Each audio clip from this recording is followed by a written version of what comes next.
Hello friends, welcome back to the next session on Service Operations Management. Now let's begin with our learning. In this particular session, we'll be understanding and dealing with the concept of call center services. The learning objectives.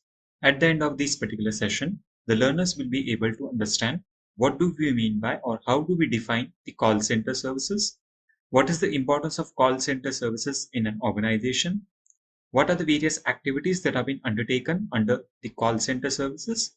And lastly, what are the various factors that affect the call center services? Now let's begin with our learning. First, let's understand what do we mean by the call center service. A call center service or a customer service representative is often known as an agent. He is a representative or a registered agent of an organization who works in a call or the contact center for assisting the clients with their problems. So, a call center is an organization or a place wherein you appoint a certain point of contact, and accordingly, the person who is appointed as an agent on your behalf to conduct the various assistance activities in terms of the problems that have been faced by the clients. And hence, a call center activity is called as an assistant activity. They can accomplish this by now there are certain activities through which these particular assistance can be accomplished either by a telephone call, either by a chatbot, that is a text messaging, either by an email, or either by the social media. So these are the various other methods through which the call center activities can be undertaken. In the regular course of business, everyone faces the different problems, and those particular problems need to be solved by the respective organization. And when such organization or a particular customer faces certain difficulties or problems, he contacts the organization accordingly. And hence, the call center is a particular place wherein the assistance as to the solution for a certain problem is being provided. And for those particular solution, a customer may adopt any point of contact or any mode of communication, maybe through a phone call, maybe through a internet chat box or a mobile number, which is for a telephone number for a chat concern, or an email, or the any social media platform. So with those particular methods, the call center assistance can be undertaken. Now let's understand what is the role of call center services. Initially, the call center or the customer representative services, he manages the phone calls, the emails, the live chats, the SMS texts, and the support requests, wherein those particular activities are being conducted along with the assistance that has been provided.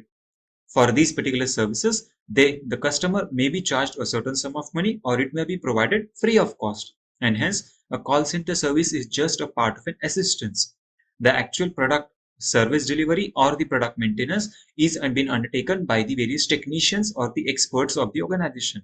And hence, when we contact certain agents who have been registered by the business firm or the organization, such type of agents are called as in call center agents. And various modes of communication are being undertaken by them, wherein they perform the role as a part of a mediator. So, in case of a mediator, they just mediate between the company, that is the organization, and the service provider or the service taker. They handle the various wide range of calls and messages from basic bill payment to the order inquiries and to the sophisticated support issues and complaints. So, the call center service associate or a representative takes into account all the different types of activities. May it be related to the product purchase, maybe it related to the services, maybe it related to the post purchase, and so on. So, right from the payment of the bill, that is receipt of goods, to the ultimate delivery and post sales service, all the activities are being undertaken by the calls service center organization, and hence those activities are being performed by the call service center agents. Now let's understand what are the various services that have been provided by the call centers. Number one, that is the telephone or cell phone answering. So on the basis of a certain telephone number, which is either a toll-free number or a mobile number, on those particular consideration, the answering of those particular calls can be undertaken and the service can be provided. So that's the first perspective, that is the telephone servicing. In our normal course of business, everyone is aware about what are the various calls that we receive, either from a banking agency, from an hotel industry, for a tourism industry, from the various charities or the donation firms, and so on. So that's the perspective of telephone or the cell phone answering, wherein the customers are either calling a particular call center or they receive a call from a call center. The next perspective, second, is the medical answering, in which the various medical or the health facility care centers can give you a certain call, and accordingly certain promotional material can be said over. Or in reverse case, when you want to avail a certain medical facility, then accordingly you can give a call to the respective call center and the medical services can be provided. The next perspective is the appointment management. So another perspective or the service that is being provided with call center is the appointment of various management, appointment of various peoples, and so on. So one of the service that is being provided by the call center is also dealing with the appointment management, along with the telephone answering, that is receiving a call and closing a particular call, answering for giving a certain medical advice or for health emergencies or for the appointment of management staff. The next perspective, the fourth factor, is the disaster response. So if any emergency or a disaster management is into existence, then a call center can help an individual to understand and identify what emergency services can be provided to an individual. And hence, a call center also has a subunit of the disaster response or the disaster management perspectives. The various hotlines. So the various hotlines as to connectivity to various organizations on an ultimately or an immediate basis, wherein if a certain call is of an urgency or a certain importance, then accordingly the various hotlines can be used, and accordingly the person or the customer can get connected with the representatives.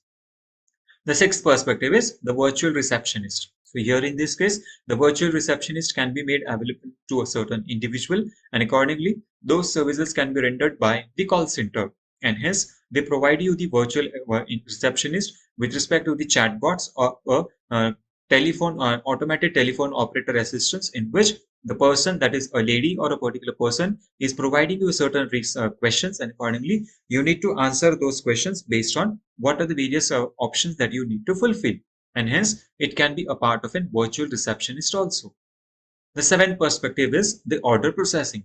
So in terms of the order processing, when you want to place a certain order of the goods and the services, then accordingly the call center can provide you the concern as to what services can be provided over the telephone or the particular phone call. So for purchasing and selling those goods and services and commodities, order processing can be also undertaken over the call center. The after hour calls. So certain type of call centers are beyond the business working hours which have been undertaken. That is, the normal business hours are from 9 to 5 or 10 to 6, and accordingly apart from those particular working hours also, the call center services are applicable and they are available. And hence such type of services which are available beyond the time limit, that is after the working hours, are called as an after hours call center. Usually the night call centers are also into existence, wherein the client, if it is located at a certain remote location or outside a certain territory or a certain country, then for those particular consideration, due to the changes in the time, that is PM and AM, for accordingly those particular customers or clients, the after hour calls are also being entertained. Now let's understand what are the three types of the call centers. Number one, the inbound call center. Number two, the outbound call center. And number three, the automated call center. Inbound call center is a concern wherein the services have been provided within the organization. So any difficulty or any problem or any certain assistance is been required within a certain organization, then for those particular perspectives, inbound call center is being used. Second is the outbound call center. In terms of the outbound call center, this particular call center takes into account the various activities which have been associated outside the organization. So any problem or any difficulty which is arising outside the organization, in those particular concerns, the outbound call center is into existence. The next or the third or the last perspective is the automated call centers. In this particular concern of the automated call centers, a certain directions or a certain activities have been performed, and accordingly based on the responses or the particular orders that have been given to a certain machine or to a certain processes or software, the automated call center performs their prompts activities respectively. That is, diverting a phone call, connecting a phone call to a consumer, and accordingly providing a certain assistance as to the certain information. So that's the perspectives of automated call center. Now let's understand what are the four primary customer types. The number one is the price buyer. Number two is the relationship buyer. Number three is the value buyers. And number four is the portfolio buyers. So in this case, the primary customer may be of different types. That is, number one, they may be dealing in understanding the prices of a certain products or a certain services, and accordingly, the telephone assistance or the call center assistance can be undertaken for identification of what are the price of those products and what are the various features or components of those particular products. The relationship bias. So here in this case, in order to continue a healthy relationship between the customer and the purchaser or the buyer and seller, the various relationship activities are also being undertaken. That is, for example, greeting a particular person on the new year, or greeting on a certain festive season, that is a Christmas or a Diwali or a particular Eid, and so on. And hence relationship bias are those particular type of call centers wherein the customer is given a certain call for developing a better healthy relationship in terms of either the social, cultural, and any of the perspective which is into existence. The value bias. So the another type of value buyer customers are the persons who are dealing in the consideration of getting the information about the product. So in order to know what the product is, what are the various services that are being provided, in order to explore certain more information, the value buyers are into existence. And lastly, the poker player bias. So in case of an poker player bias, the customers can be provided of a certain product or a certain commodity and assistance with respect to how those particular products are beneficial to a certain consumer and in what way those products can be delivered for the ultimate benefit of the consumer. And hence, the poker player bias are also into existence. Now let's understand what are the 5 types of customer approaching call center. So which type of customers approach the call center? Number one, that is first one is the new customers, that is who are new to the market. Number two is the impulse customer, that is who are just having a smaller information, but in order to explore more information, they have a certain perspective of impulsive buying, and such type of impulsive customers can also approach the call center. The angry customers. The customers may be feeling very angry if they are dissatisfied with a certain product or a certain service. Then accordingly, the angry customers can also approach a call center and accordingly, they can provide the feedback about the product that they are using. The insistent customers. Insistent customers are those particular customers who are of a regular contact and a regular concern, and based on a certain insistence as to get a certain information or a certain knowledge, they contact the respective call centers, and accordingly, the association between the representatives of the call center and the customer is being undertaken. And lastly, the loyal customers. So the loyal customers are of those type of customers who are the regular purchasers, regular buyers, and in order to purchase a new product or an additional product, they approach the call center and place their orders respectively and accordingly. So these are the various 5 types of customer approaches wherein the customer of different types, maybe he is a new customer, an impulse customer, an angry customer, an insistent customer, or a loyal customer, can approach the business organization, that is a call center, and accordingly the services can be availed by them. Now let's understand what are the various skills that have been required for a call center. Number one is clarity in communication. So here, a person who is dealing in terms of the call center or who is receiving a certain call and answering a particular call should be a very skilled person, and accordingly, he should have a proper clarity in communication. His communication skills as to verbal communication should be very effective, and he should be able to speak and understand the customer in a very effective way. And so accordingly, he should also be able to explain the customer, that is respond the customer in a very positive approach. The technical proficiency and understanding of the products and services. So a particular person or a representative who is been assigned or for a particular call center should be technically proficient and knowledgeable, wherein he must be able to understand himself about the products and services, and the same information needs to be percolated or given to the consumer or to the customer. The next skill that has been required for a call center is the patience. The person who has been appointed as a representative or the employee who is working in the call center should be very patient. That is, he needs to identify that a person who is giving a call in the call center needs a certain point of assistance, and accordingly he should patiently listen to a customer, and accordingly in the same fashion he should patiently ask to answer to the queries of the customer. And in this way, patience is utmost required and it is very important. The next perspective is empathy. That is, along with the patience of a particular individual or particular person, he should have an empathizing approach towards the customer, and accordingly, he should be very empathic oriented. The next perspective is the problem solving and flexibility. So, a particular person who has been working in a call center should be very skilled in terms of problem solving and flexibility. He should be able to understand the problems of an individual, and accordingly, the assistance should be provided as to the flexible options. That is, what options can be explored and how the problem of the individual can be solved at an early stage. And hence, the problem solving and flexibility approach in an individual should be very effective. The next perspective is the listening capacity. So, an individual who has been appointed as a representative in a call center or working as an employee should be having a proper listening capacity. That is, he should be able to understand the customer, listen to the customer very carefully, and accordingly provide the solution as to what can be done in this particular situation. And hence, proper listening skills as to the verbal and non-verbal communication as to the listening skill should be available in an individual. And lastly, the organization. That is, an individual should be able to understand the customer, what is the problem associated with it, and how do we organize the problem in a very effective way.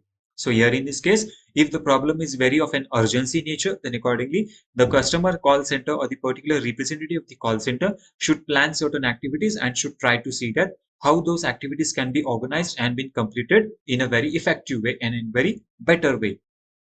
So, in summarization, we can understand that the call center provides several prospects for advancement of one's profession.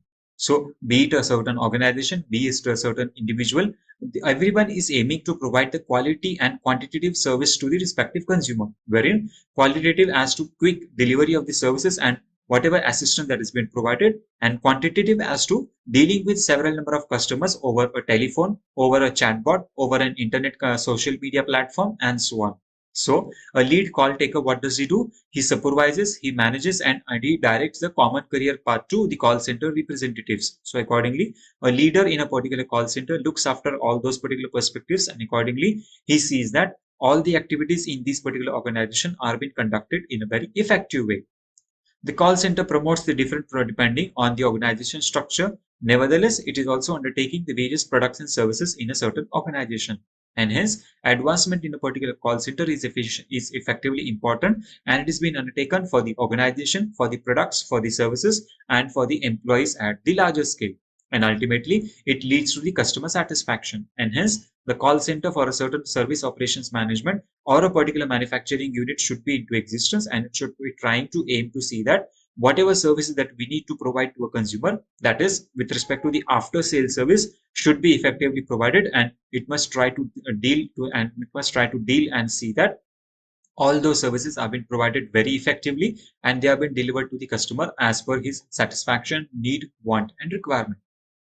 Now let's summarize what we have learned in this particular session. In this particular session, we have understood and learned the concept of what do we mean by call center, what are the various activities that have been performed at the call center, and what are the various benefits of customer call center services. I hope you must have enjoyed your learning at this particular stage. We'll stay connected and we will continue with our learning. Thank you for your patience listening. Thank you.